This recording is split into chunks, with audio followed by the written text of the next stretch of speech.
Bonsoir tout le monde. Du coup, bienvenue au Minimistan.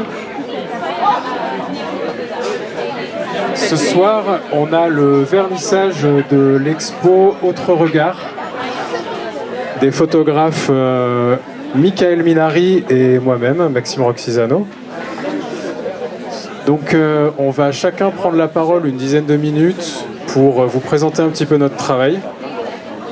Et ensuite, on pourra échanger directement dans les expos. Donc voilà, dans une vingtaine de minutes. Donc je vais commencer par vous parler un petit peu de moi. Bon, j'aime pas trop les ego trips, mais bon là j'ai pas trop le choix. Et habituellement, c'est vrai que je me sens plutôt quelqu'un d'un petit peu arrivé d'une autre planète, on va dire, mais qui a quand même besoin de s'exprimer, d'où le haut-parleur, et qui est quand même attiré par des thématiques, on va dire, un petit peu cérébrales. Voilà, j'espère que ça se sent dans mes photos. Et du coup, la question finalement principale, c'est pourquoi la photo? Donc je propose d'y revenir un petit peu plus tard, mais n'hésitez pas à garder la question en tête. Alors, un entonnoir, pourquoi un entonnoir? C'est ma façon un petit peu de représenter une partie du processus créatif.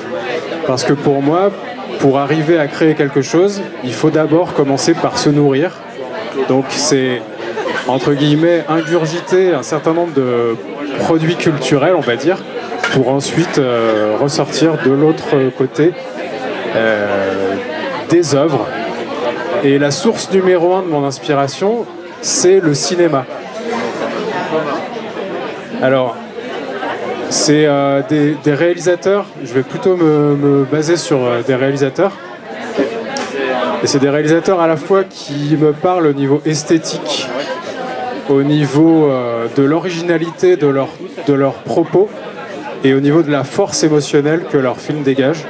Donc notamment David Fincher, John Carpenter, qui traitent de thématiques plutôt fortes, je trouve, et de façon originale à chaque fois. Même si, bon, comme tout, ils réussissent pas forcément à chaque fois à me convaincre. Mais il y a aussi Denis Villeneuve et Park Chan-wook. Et tous ces réalisateurs, en fait, ont touché d'une façon ou d'une autre à des thématiques qu'on associe au genre, c'est-à-dire science-fiction ou film policier, voilà. Ou film de serial killer pour David Fincher, qui en a fait plusieurs. Mais bon, finalement, le cinéma, qu'est-ce que c'est? Finalement, c'est un grand nombre de photos mises les unes après les autres. Ce qui m'amène à ma source numéro 2, parce que je suis quand même photographe. Et donc, je voulais vous parler rapidement de deux photographes dont le travail m'inspire particulièrement. Taryn Simon, qui est une photographe américaine, dont le travail est plutôt... En fait, change d'une série à l'autre. Mais sa série que j'adore, c'est la série qui s'appelle The Innocents, où en fait, elle part d'une idée extrêmement forte de recréer des scènes avec des personnes qui ont été condamnées à cause d'une image.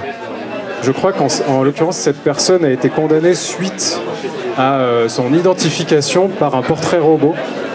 Et il a été condamné injustement, il a été blanchi par des preuves ADN en fait.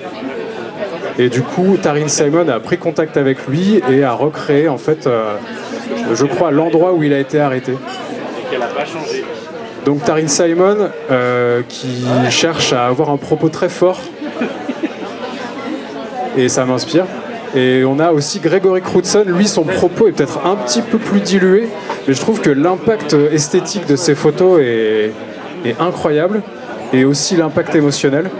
Donc il choisit beaucoup de faire des mises en scène avec notamment des acteurs hollywoodiens. Là c'est William Macy, que les cinéphiles reconnaissent. Et voilà, si ça vous intéresse, il y a les liens pour aller approfondir un petit peu le travail de chacun de ces artistes. Alors finalement, on revient à la question de tout à l'heure, pourquoi la photo?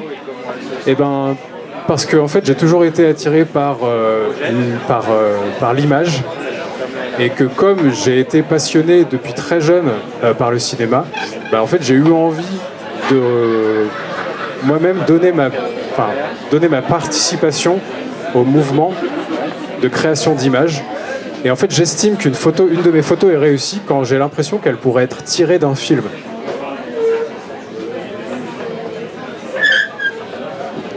Ce qui m'amène à mon propos en tant que photographe. J'ai 2 pistes principales, on va dire. Soit, sans surprise, j'essaie de raconter une histoire en photo. Donc de façon la plus cinématographique possible, avec scénario et compagnie. Soit j'essaye de poser des questions, et là on arrive à la série qui est exposée au Minimistan actuellement, qui est dans son état actuel depuis 2013, mais c'est la première fois que je l'expose. Et en fait, il y a plusieurs questions que je pose dans cette série, mais on va dire la question principale, c'est pourquoi est-ce qu'on a des stéréotypes quand on pense à un pays? Donc je vous dirai pas forcément de quel pays viennent ces photos, mais si vous voulez, après on pourra en discuter dans l'expo, et je pourrais essayer de vous faire deviner d'où viennent les photos. Voilà. Alors l'expo va rester ici pendant 3 mois. Et du coup, il va y avoir plusieurs moments où je reviendrai pour faire des permanences, pour faire visiter l'expo, pour discuter, pour échanger.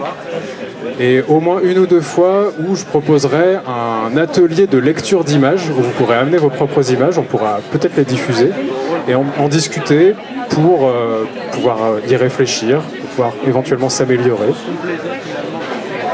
Donc ça, pour l'instant, j'ai pas les dates, mais on essaiera de les communiquer avec Marie. Donc merci de votre attention et merci au Minimistan de nous accueillir. Maintenant, je vais laisser la parole à Michael.